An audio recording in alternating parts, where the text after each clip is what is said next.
The Resilience Across Borders podcast is intended for education, support, and inspiration. I am not a psychologist or a medical doctor and do not offer any professional, medical, or health advice.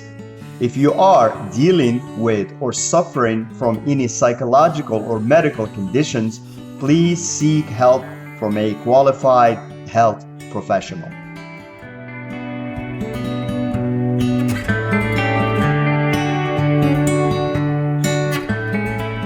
Hello and welcome back to Resilience Across Borders podcast. I'm your host, Rachid Zahidi, and in today's episode, we will talk a little bit about dealing with relentless, obsessive, and undesired thoughts, or what's called thought loops, where you just get stuck in these thoughts that you really don't want. So obsessive and desired thoughts can be overwhelming, affecting our daily lives and mental well-being and overall presence. So these persistent thoughts often loop uncontrollably, creating stress and anxiety. So fortunately, several strategies can help manage and reduce these relentless thoughts. So here are some practical tips and examples to guide you through the process. Number one is CBT, or cognitive behavioral therapy.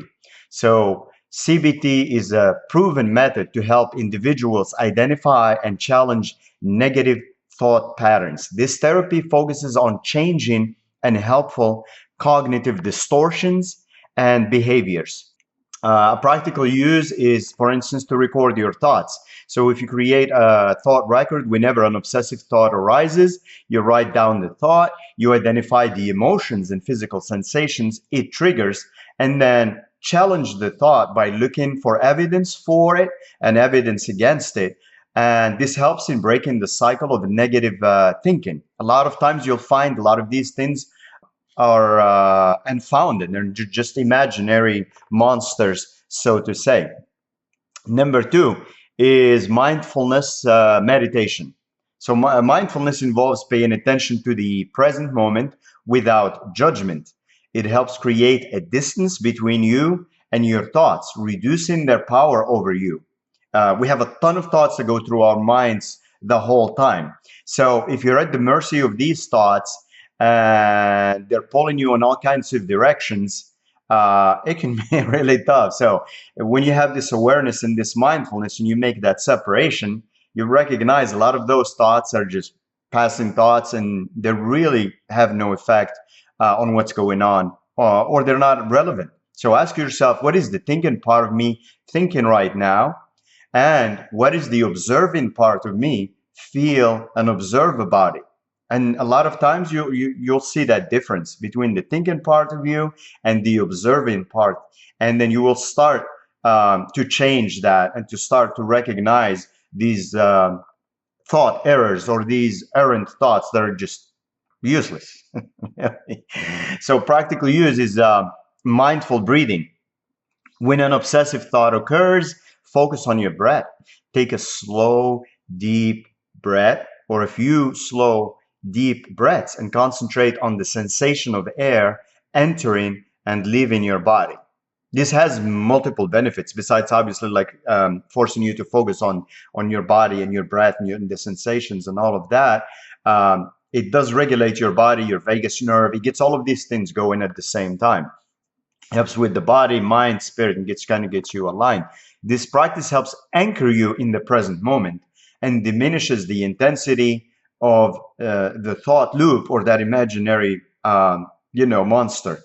So you can also put one hand on your belly and another on your heart, or do one or the other. If you can do both, just do one, and that just anchors you because you're in touch with your body and you're maybe saying, okay, what's going on here, right? So number three is acceptance and commitment therapy, or ACT. ACT encourages acceptance of negative thoughts rather than fighting them. Sometimes what we resist persists. So if you just say, okay, observe this and say, okay, I accept what's going on here and let me take it in. Let me actually not resist it, right? Not spend a lot of energy trying to resist this. So Acceptance of negative thoughts rather than fighting them, combined with commitment to actions aligned with your values, is a good way to process and remember this is to like acknowledge, allow, accommodate, and appreciate the thought, then commit to a good adaptive behavior or action going forward that is, better for you. To pick one and for practical use within the strategies within the ACT or acceptance and commitment therapy is what's called cognitive diffusion. An example of this: when experiencing an obsessive thought, say it out loud in a silly voice or repeat it slowly and deliberately. This technique helps you see the thought is just words, reducing its emotional hold and reducing its emotional impact on you. Keep in mind, you can use a strategy or technique that is most effective for you, or you can use a combination. And again, if this acceptance and commitment therapy says something to you, feel free to look it up and dig deeper into it, and then more steps, specific steps with it, and also more examples.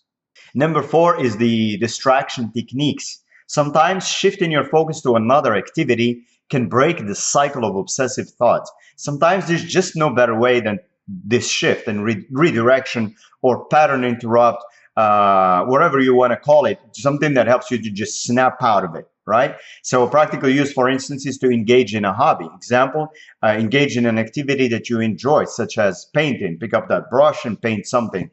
Playing a musical instrument. Pick up that guitar or that drum or, the whatever. Sit at the piano or grab the keyboard, the ukulele, or whatever, whatever you need to do. Or maybe you do something with your hands or gardening or something. Whatever your thing is that maybe gets you into that state of flow a little bit, and then just brings you that enjoyment. The goal is to immerse yourself in the activity, which can help divert your attention from relentless thoughts. Number five is journaling. Writing down your thoughts can help you process and make sense of them.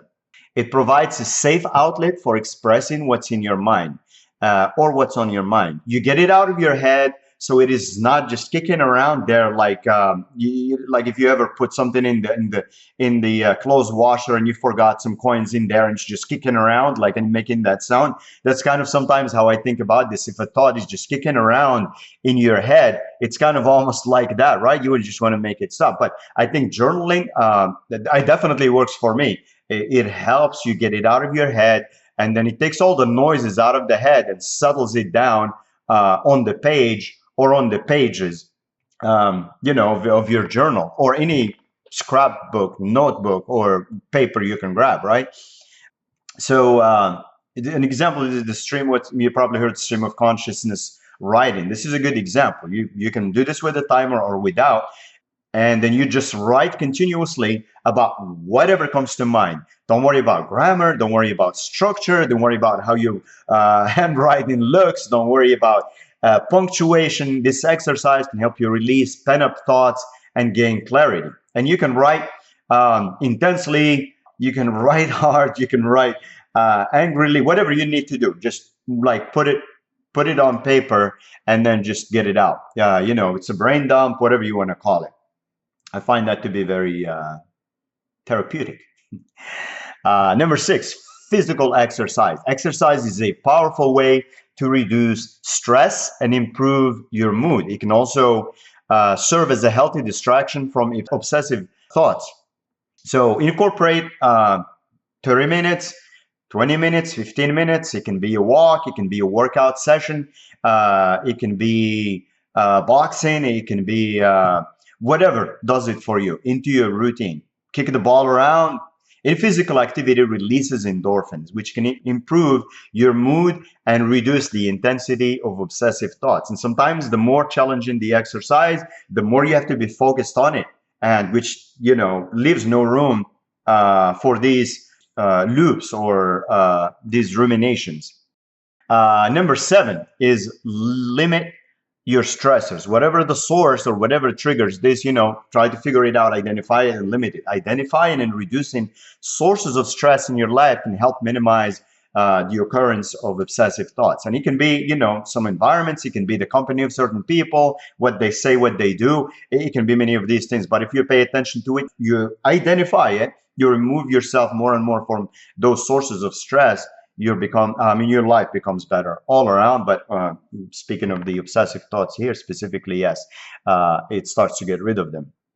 So create a schedule that includes time for relaxation as well and self-care.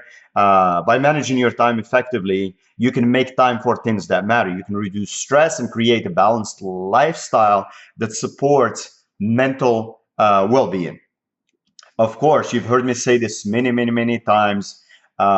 Seeking professional help. This is number 8, if we're counting here. So I want to give you plenty of things here to think about or to use depending on the intensity and depending on the amount of help you need. So if obsessive thoughts become unmanageable, seeking the help of a mental health professional is crucial and super, super, super, super important. So get as many therapy sessions as you need. Schedule regular sessions with a therapist who specializes in anxiety and obsessive compulsive disorders, because sometimes these are tied to these obsessive thoughts as well.